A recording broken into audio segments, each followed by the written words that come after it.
Good morning students, I am Hanish Bansal. आज हम आपको साइकोलॉजी करेंगे और इसको हिंदी में बोलते हैं मनोविज्ञान। तो आपको आज कोई कहीं भी जाने की ज़रूरत नहीं, ना कोई कोचिंग लेने की ज़रूरत। आपको मेरे ही लेक्चर से सारी की सारी मनोज्ञान क्लियर हो जाएगा। मनोविज्ञान की भी आपको कोई भी प्रॉब्लम नहीं आएगी। आपके जो भी सी टेट, पी टेट और एच टेट, जितने भी टेट आप यू पी टेट जितने भी एग्ज़ाम देते हैं, वो सारे एग्ज़ाम में आपको इसमें से 30 में से 25 मार्क्स पक्के हैं और आपको पूरे के पूरे कंसेप्ट क्लियर करवा देने हैं। तो स्टूडेंट्स पर स्टेप बाय स्टेप आपको मेरी वीडियो देखनी पड़ेगी स्टार्टिंग से लेके एंड तक, और हर वीडियो में अपने लाइक और कमेंट देते रहिएगा जो अगर आपको वीडियो अच्छी लगी तो। Students, let's start.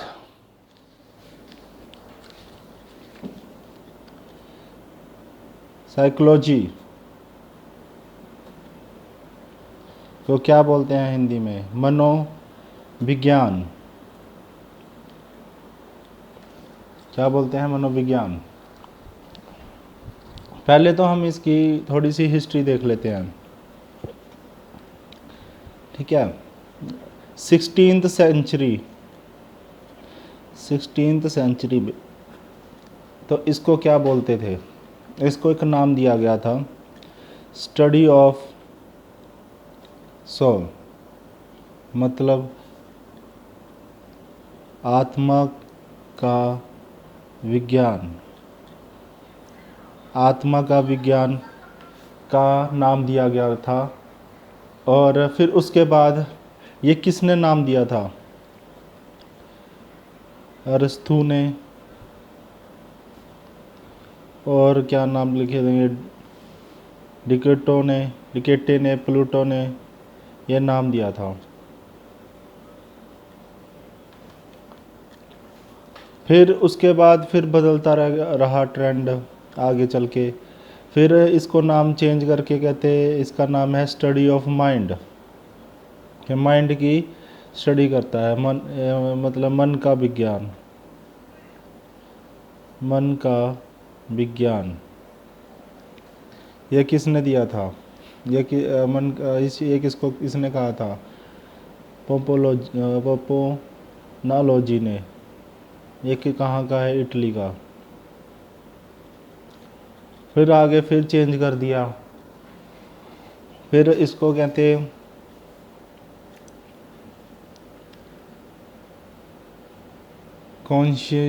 कॉन्शियस, मतलब चेतना का विज्ञान। चेतना का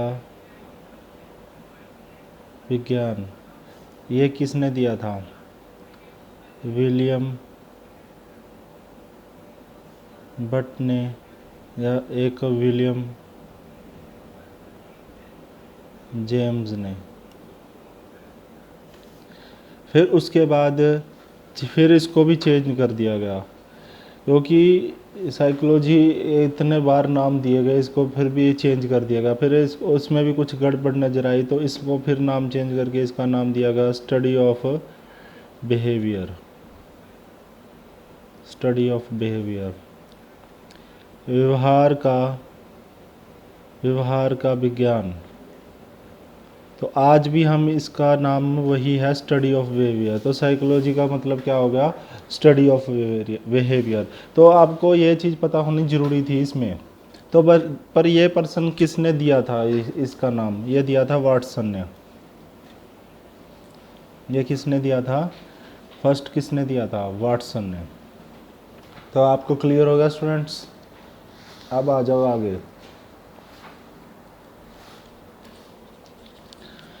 आगे देखते हैं। अब आपसे पूछा जाए छोटे छोटे क्वेश्चन। ये father of psychology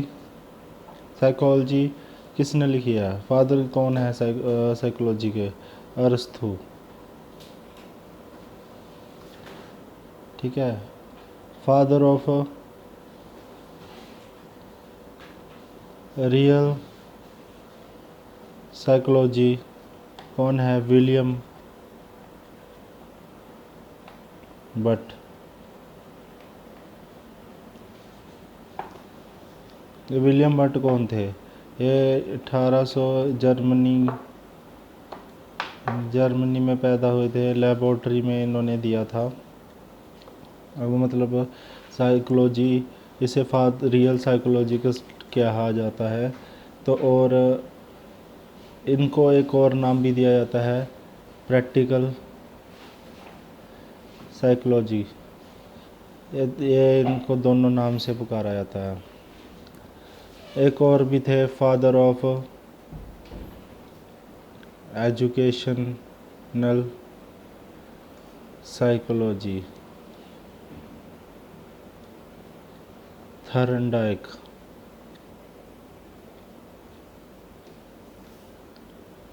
father of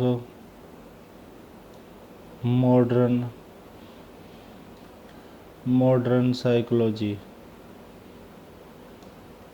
ये किसे कहा जाता है, विलियम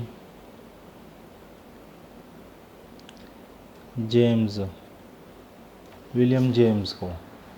तो क्लियर हो गया आपको ये हिस्ट्री और ये नाम इसको क्या कहा जाता है, ये पता होना बहुत ज़रूरी था स्टूडेंट्स, बहुत ज़्यादा ज़रूरी। तो ये इसलिए मैंने आपको लिखवाया है, तो पेपर में डायरेक्ट क्वेश्चन आ जाए तो आप बता सकते हैं।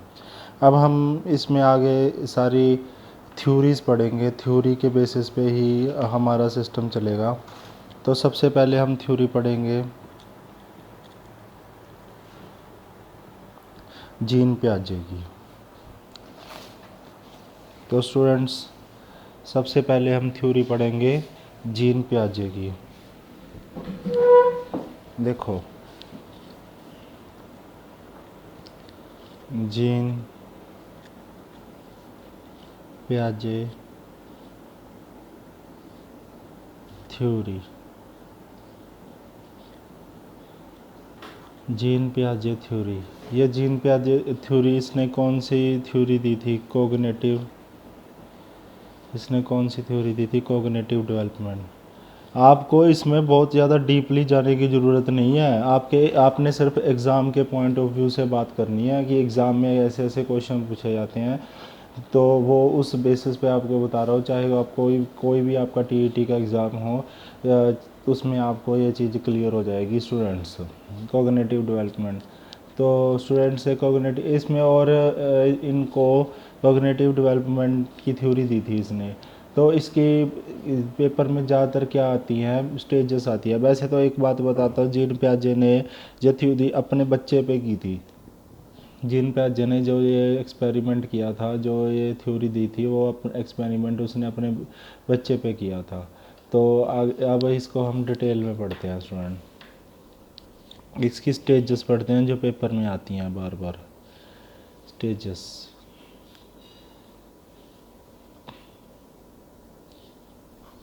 तो स्टेजेस 4 तरह की स्टेजेस आती हैं, इसी में घुमा घुमा के क्वेश्चन पूछते हैं स्टूडेंट। पहले तो आ जाता है sensory motor stage, sensory motor stage. दूसरी पूछी जाती है प्री ऑपरेशनल स्टेज। फिर पूछी जाती है concurrent operational stage.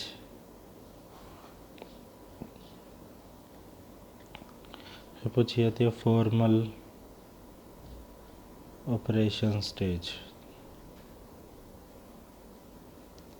Formal operation stage. ये याद रखनी है स्टूडेंट, इसने 4 स्टेजेस दी थी, sensory motor stage, pre operational stage, concrete operational stage थे, फॉर्मल ऑपरेशन स्टेज। ये इंपॉर्टेंट है, पेपर में इन्हीं में क्वेश्चन पूछ लेते हैं। हाँ भाई, पहली स्टेज कौन सी थी, या फिर 4 नाम कौन कौन से हैं, तो इसमें पूछा जाता है। इसमें अब याद रखने वाली क्या क्या बातें हैं, ये आपको देखना है। सेंसरी मोटर में क्या है, इस सेंसरी मोटर स्टेज क्या आते हैं, 0 से लेकर 2 साल तक के बच्चे की जो स्टेज होती है उसको बोलते हैं सेंसरी मोटर स्टेज। इसमें क्या होता है, इसमें जो बच्चा होता है वो क्या होता है, मीनिंगलेस होता है। इसमें जो बच्चा होता है वो क्या होता है, मीनिंगलेस होता है, उसे कुछ भी नहीं पता होता। वो बस जो हम जैसे मुंह बनाते हैं उसी चीज़ को वह क्या करता है, फॉलो करता है। ठीक है, वो क्या करता है, हमेशा लुकिंग करता है, देखता है, टच करता है, टचिंग करता है, सकिंग करता है। ठीक है, तो ये सकिंग करता है, तो ये वाले स्टेजेस पे आ जाता है। ये डुप्लीकेशन करता है, डुप्लीकेशन, ये सेंसरी मोटर स्टेज में आता है। तो स्टूडेंट क्लियर हो गया। और प्री ऑपरेशनल स्टेज कौन से एज तक की होती है, 2 से लेके 7 साल। 2 से लेके 7 साल तक की एज की होती है। इसमें बच्चा क्या करता है, इसमें बच्चा आइडेंटिफिकेशन करने लग जाता है, आइडेंटिफिकेशन करने लग जाता है। ये बच्चा ज़्यादातर ईगो सेंट्रिक होता है, ये बहुत इंपॉर्टेंट चीज़ है, ईगो सेंट्रिक। ये ज़्यादातर ईगो सेंट्रिक होता है, मतलब उसके अंदर ईगो होती है, ये मेरा है, ये मेरा है। बच्चे कहते हैं ना, हाँ हाँ ये चीज़ मेरी है, मैं क्यों दूँ, मेरी है। और ज़्यादातर क्वेश्चनिंग करते हैं, क्वेश्चनिंग, ज़्यादातर क्या करते हैं, क्वेश्चनिंग करते हैं। ठीक है, बहुत ज़्यादा क्वेश्चनिंग करते हैं। ठीक है, वो सीखते हैं कि लैंग्वेज सिंबल्स, ये लैंग्वेज, ये क्या लैंग्वेज बनी है, वो सिंबल सीखते हैं, ये सिंबल किस चीज़ का है, वो सिंबल किस चीज़ का है, ये सारी चीज़ें इसमें सीखते हैं हम। तो प्री ऑपरेशन को भी मैं 2 कैटेगरी में बांट देता हूँ। एक तो होती है 2 से लेके 4 तक की, उसको बोलते हैं pre conceptual faces, pre conceptual faces. एक होती है इनिशिएटिव, इनिशिएटिव फेसेस। यह प्री कंसेप्ट, ये तो होती है 2 से 4 साल का, ये होती है 4 से लेके 7 तक की एज का। ठीक है, जो प्री कंसेप्चुअल फेसेस है, इसमें मैंने आपको ओवरऑल तो सारा बता ही दिया, बस इसमें और इसमें फ़र्क क्या है। इसमें ज़्यादातर वो बच्चा क्या करता सीखता है, आइडेंटिफिकेशन करता है। आइडेंटिफिकेशन इस स्टेज में ज़्यादा होता है, वो ईगो सेंट्रिक इस स्टेज में वो ज़्यादा होता है। रियलिस्टिक इस स्टेज में ज़्यादा होता है। और थोड़ी सी अंडरस्टैंडिंग यहाँ पे आती है, वो ज़्यादा नहीं, थोड़ी अंडरस्टूड करना यहाँ पे सीखता है, इसमें नहीं। ठीक है, एडवांस, थोड़ी सी एडवांस नो हो जाती है, उसे पता लगने लग जाती है चीज़ों को, जो यहाँ पे पता लगता है। बस ये चीज़ याद रखनी है इसमें, बाकी तो सारा कुछ वही होता है। तो कंक्रीट ऑपरेशन स्टेज में देखो, यहाँ पे 7 से लेके 11 एज तक का जो बच्चा होता है, वो यहाँ पे कंक्रीट ऑपरेशन स्टेज पे आता है।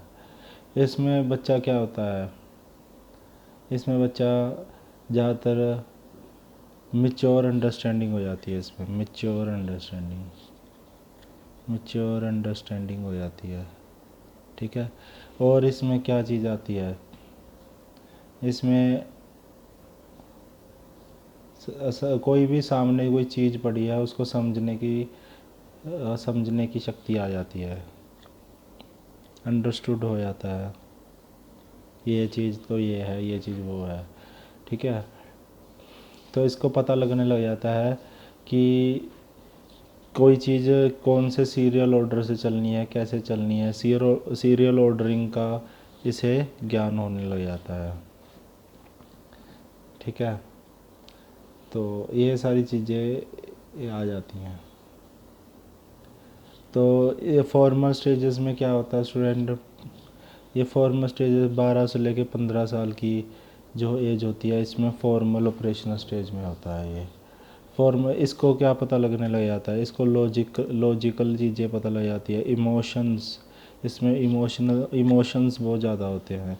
ये प्रॉब्लम सॉल्व करने लग जाता है, प्रॉब्लम सॉल्विंग बन जाता है इस स्टेज में। ठीक है, इसमें कंपैरिजन करना उसे पता लग जाता है, कंपेयर करना आ जाता है उसे। ठीक है, बस ये सारी चीज़ें फॉर्मल ऑपरेशन स्टेज में आ जाती हैं स्टूडेंट्स।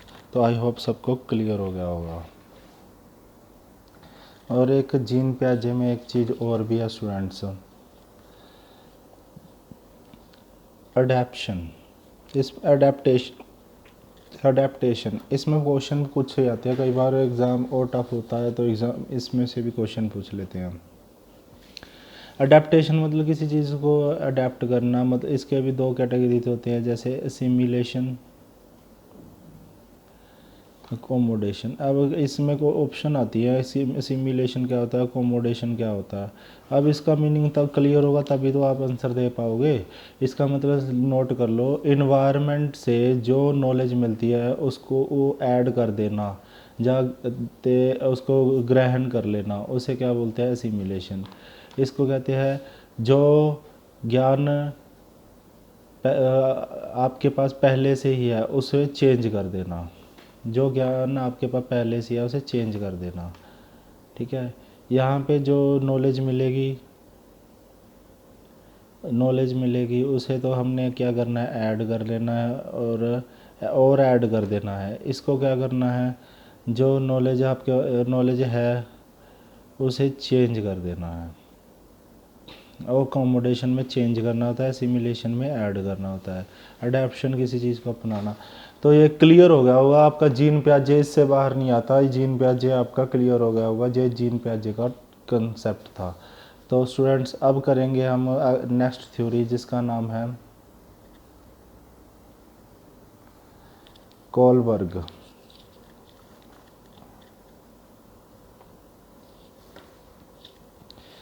थ्योरी का नाम है कोलबर्ग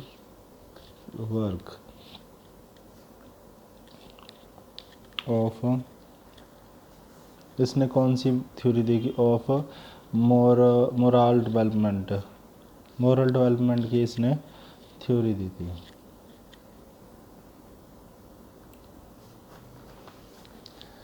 तो अब आ जाओ इसमें, तो ये मॉरल डेवलपमेंट की इसने थ्योरी दी, ठीक है, कोलबर्ग ने। तो और कोलबर्ग एक, इसका पूरा नाम जो अगर पूछा जाए, हाँ भी कोलबर्ग का पूरा नाम क्या है, तो इसको नोट कर लो, लॉरेंस कोलबर्ग।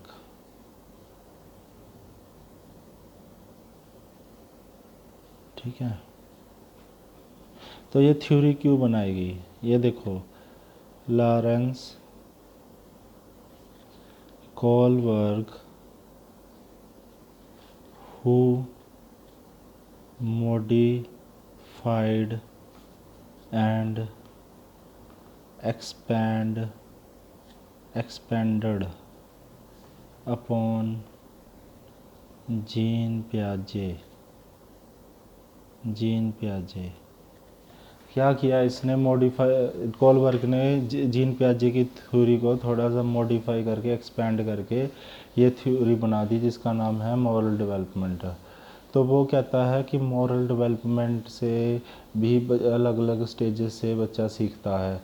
तो वो कैसे कैसे मॉरल डेवलपमेंट है उसके हम आगे डिटेल में पढ़ेंगे स्टूडेंट। देखिए इसकी 3 स्टेजेस बनाई गई, एक तो लेवल 1, लेवल 2, लेवल 3। इसकी कितनी स्टेजेस बनाई गई, 3, लेवल 1, लेवल 2, लेवल 3। लेवल 1 में क्या नाम है, प्री कन्वेंशनल मोरालिटी, इसका नाम है कन्वेंशनल मोरालिटी, इसका नाम है पोस्ट कन्वेंशनल मोरालिटी, इसका नाम है प्री कन्वेंशनल, उस दूसरे का कन्वेंशनल, और आगे है पोस्ट कन्वेंशनल। इसके भी आगे कैटेगरी बनाई गई, हर एक में 2-2 कैटेगरी। इसमें पहली कैटेगरी बनाई गई obedience and punishment. Obedience and punishment. इसमें बनाएगी इंडिविजुअलिज्म एंड एक्सचेंज। इसमें भी दो बनाएगी। इसमें बनाएगा, ये तो दूसरा हो गया, ठीक है। इसमें बनाएगा इंटरपर्सनल रिलेशनशिप।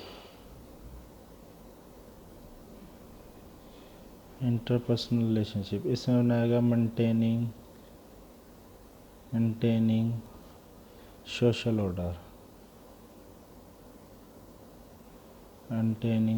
ऑर्डर। इसमें भी दो कैटेगरी बनाएगी, social contract and individual rights. इसमें बनाया गया यूनिवर्सल प्रिंसिपल।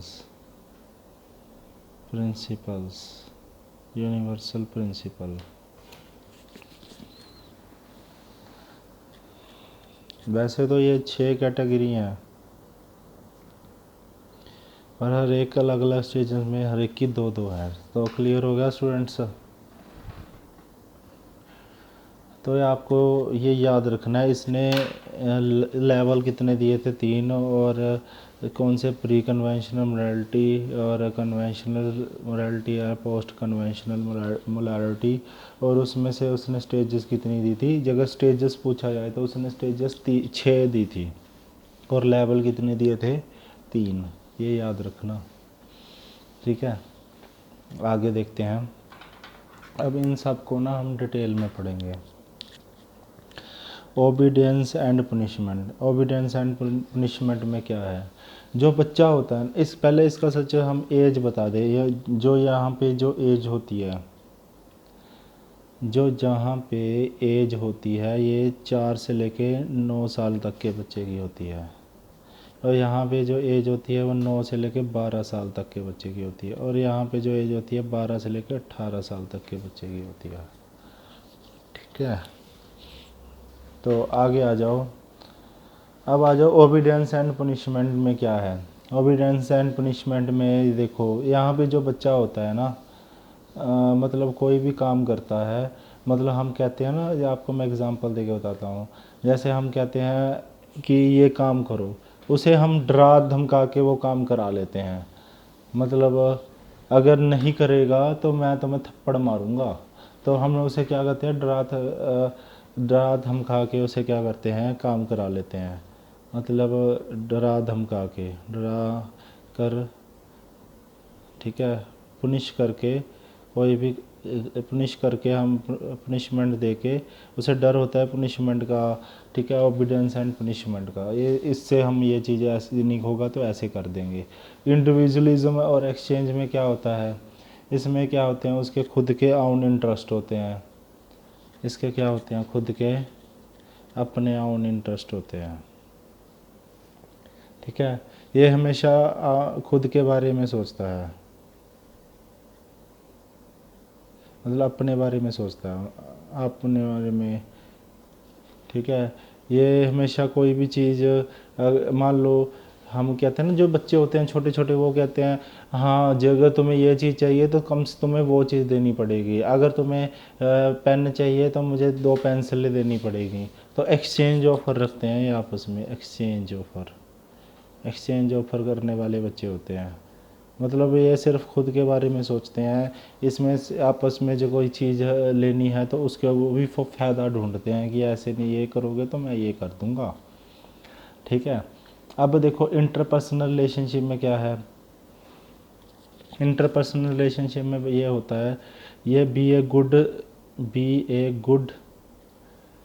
गुड चाइल्ड बनने की कोशिश करते हैं, बी ए गुड चाइल्ड, ठीक है। इसमें अच्छा अपने आप को अच्छा दिखाने की ये क्या करते हैं, कोशिश करते हैं, ठीक है। जब उनकी एज 9 से 12 के बीच में हो जाती है, ये खुद को अच्छा दिखाने की कोशिश करते हैं। और जब मेंटेनिंग सोशल ऑर्डर की बात आ जाए, तो जैसे मैं इसमें एग्जांपल देता हूँ मेंटेनिंग सोशल ऑर्डर में। जैसे जैसे अजय ने कोई है मतलब चोरी की, अजय ने कोई चोरी की तो उसे पनिशमेंट मिलनी चाहिए कि नहीं, बताओ। तो उसे ऑब्वियसली बात है पनिशमेंट क्या है, मिलनी चाहिए। उसे क्या है, ये पता चल जाएगा कि हाँ अगर मैंने ये काम गलत किया तो मुझे ऐसे ऐसे करके पनिशमेंट मिलेगी। उसे सोशल ऑर्डरों का मतलब रूल एंड रेगुलेशनों का पता लग जाता है। यहाँ पे क्या है, रेगुलेशन रूल एंड रेगुलेशन का पता लगता है कि या ये चीज़ नहीं किया तो मुझे ऐसे ऐसे सज़ा मिल सकती है, या पुलिस पकड़ के ले आ सकती है, ऐसे ऐसे चीज़ें। ठीक है, अब आ जाओ next, social contract and individual rights. इसमें क्या होता है, social contract and individual rights, इसमें क्या होता है, देखो इसमें यह पता लगता है कि सोसाइटी के क्या रूल हैं, रेगुलेशन है, उसे पता है कौन सी चीज़ अच्छी है, कौन सी चीज़ बुरी है, कौन सी चीज़ नेगेटिव है, कौन सी चीज़ पॉजिटिव है। तो उसमें आइडेंटिफाई करना उसे पता लग जाता है। यहाँ पर लिख देता हूँ, रूल एंड रेगुलेशन तो पता लगती ही हैं, सोसाइटी के रूल एंड रेगुलेशन तो पता लगती हैं। तो साथ में क्या है, नेगेटिव चीज़ें, नेगेटिव पॉजिटिव चीज़ें, ठीक है, क्या सही है क्या चीज़ गलत है, आइडेंटिफाई करना आ जाता है, आइडेंटिफाई करना आ जाता है। ठीक है, ये चीज़ें इनको पता लगती हैं। अब आ जाओ यूनिवर्सल प्रिंसिपल में। यूनिवर्सल प्रिंसिपल को ध्यान से समझना। आपको मैं एक एग्जांपल देता हूँ यूनिवर्सल प्रिंसिपल में। ठीक है, तो अब देखो एक बच्चा था, ठीक है, तो उसको स्कूल में से निकाल दिया जाता है, तो उससे स्कूल में निकाल दिया गया। तो उसके साथ ना जितने और पर्सन थे, जब और बच्चे थे, जहाँ टीचर्स है, वो उस बच्चे के साथ खड़े हो जाते हैं कि हाँ भी आपने स्कूल से उसे क्यों निकाला। तो आप मतलब उसका जवाब दो, रीज़न दो। मतलब यूनिवर्सल मतलब क्या होता है, कोई इंसान है जिसका बिहेवियर बहुत अच्छा है पर उसकी कोई गलती नहीं है, पर भी उसे पनिश कर दिया जाए, तो उसके साथ सारे बंदे खड़े रहते हैं। तो जिसमें यही है उसके बिहेवियर, उसको पता लगता है कि यूनिवर्सल प्रिंसिपल, अगर उसका जितना ज़्यादा अच्छा बिहेवियर होगा उतना उसके लोग उसकी प्रशंसा करेंगे, उसके साथ खड़े रहेंगे। अगर वो सबके साथ बुरा बन के रहेगा, सबके साथ बुरा बिहेव करके रहेगा, तो उसके साथ क्या होगा, लोग भी बुरा करेंगे। तो यहाँ पे मोरल डेवलपमेंट का पता लगता है, यहाँ पे मोरल डेवलपमेंट हो जाती है उसकी, मोरल डेवलपमेंट यहाँ मोरल डेवलपमेंट हो जाती है उसके बिहेवियर से। तो ये मिस्टर कोलबर्ग ने ये थ्योरी दी थी। तो आपको आई होप कोलबर्ग का ये सारा कंसेप्ट क्लियर हो गया होगा। पेपर में आता है कोलबर्ग ने कौन सी थ्योरी दी थी, वो उसमें टिक करना है मोरल डेवलपमेंट। फिर उसमें अगर पूछा है लेवल कितने दिए थे, 3, कितने स्टेजेस दिए थे, 6, तो उसमें इनमें से ही केस स्टडी बना देता है कि हाँ भी ये सिचुएशन है, इस सिचुएशन में कि कौन सी है, ये प्री में आता है, फिर पोस्ट में आता है, कन्वेंशनल में आता है। ये सारी चीज़ें ऐसे आइडेंटिफाई करनी होती है स्टूडेंट्स। आगे देखिए, ये तो थ्योरी हमने 2 पढ़ी, पर इसके बाद थ्योरी हम में बाद में हमें देखेंगे। तो इसके बाद हम एक टॉपिक करते हैं जो बहुत ज़्यादा पेपर में आता है, हम सब करेंगे कवर एक एक टॉपिक को लेके। Learning disability, learning disabilities and disorder,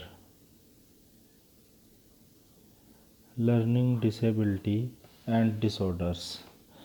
अब इसमें तो लर्निंग डिसेबिलिटी, किसी को कोई चीज़ याद नहीं होती, उसमें कोई डिसेबिलिटी है, किसी चीज़ को किसी गलती हो जाने से या कुछ भी प्रॉब्लम होने से उसे डर रहता है। तो अब यही चीज़ हम पढ़ेंगे। मैं सिर्फ पेपर के पॉइंट ऑफ व्यू से पढ़ाऊंगा आपको, क्योंकि ज़्यादा इसमें थ्योरी करने की ज़रूरत नहीं है, क्योंकि हम कोई बीएड के पेपर या किसी और चीज़ के पेपर नहीं दे रहे। हमने कोई थ्योरी नहीं लिख के आनी, हमने बस पेपर के पॉइंट ऑफ व्यू से क्या क्या आंसर करने हैं वो याद रखना है जो पेपर में आता है।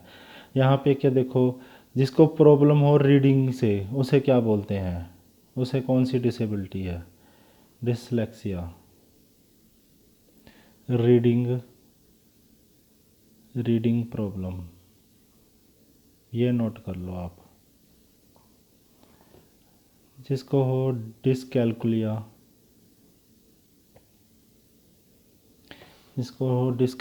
उसको किसकी प्रॉब्लम होती है? उसको होती है प्रॉब्लम मैथ की डिफ़िकल्टी।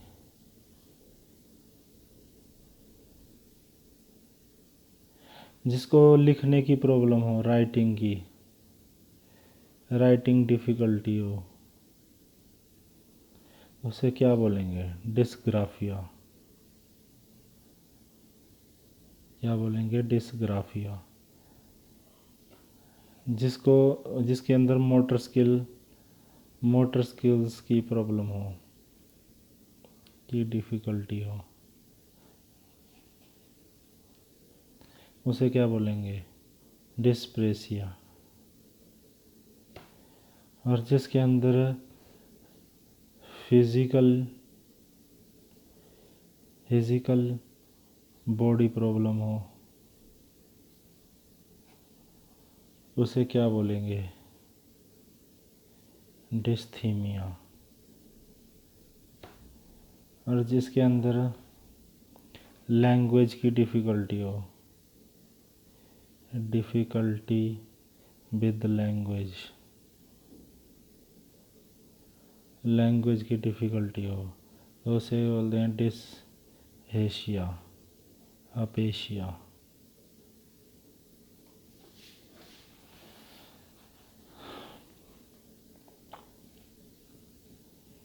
जिसको डिसअर्थिया का भी मतलब होता है कि भाषण से प्रॉब्लम हो।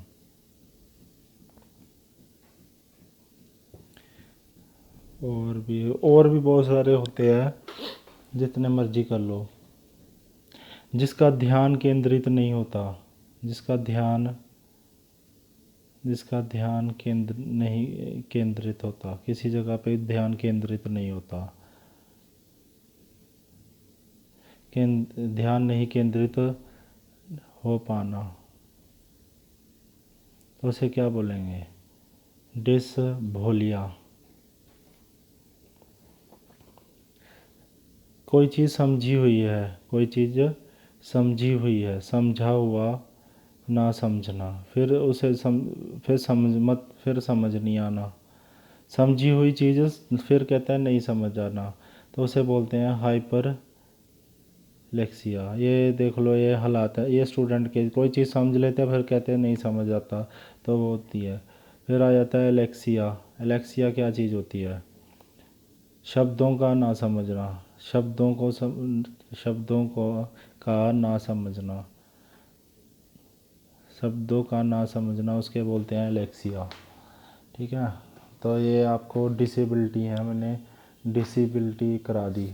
ठीक है, तो आई होप सबको क्लियर होगा। पेपर में यही आता है, फिर क्वेश्चन दे देंगे, हाँ भाई एक बच्चा था उसको रीडिंग में प्रॉब्लम आ रही थी, वो उसे क्या कौन सा डिसेबिलिटी है, डिसलेक्सिया, ऐसे ऐसे क्वेश्चन आते हैं बना के कहानी से। तो आपको क्लियर हो गया स्टूडेंट्स।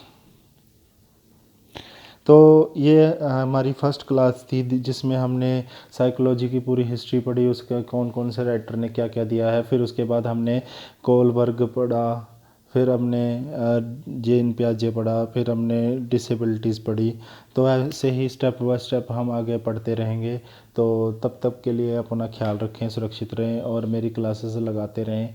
और आपको कभी भी कोई भी टेट का एग्ज़ाम देने जाओगे कोई भी प्रॉब्लम नहीं होगी, आप तुरंत टिक कर देंगे कि हाँ जी ये ऐसे थी। आपको पता तो है कि आप पढ़ना तो चाहते, पर आपको ये नहीं पता रहता कि आपने पढ़ना क्या है, कंटेंट में आपको दिए तो होते हैं। बस मेरी क्लासेस लगाते रहिए और ज़्यादा से ज़्यादा लाइक शेयर करते रहिए और सब्सक्राइब कर लीजिए चैनल को, तो आपको यहाँ पे सब कुछ अवेलेबल होगा। ठीक है, तो अपना ख्याल रखें, सुरक्षित रहे, जय हिंद।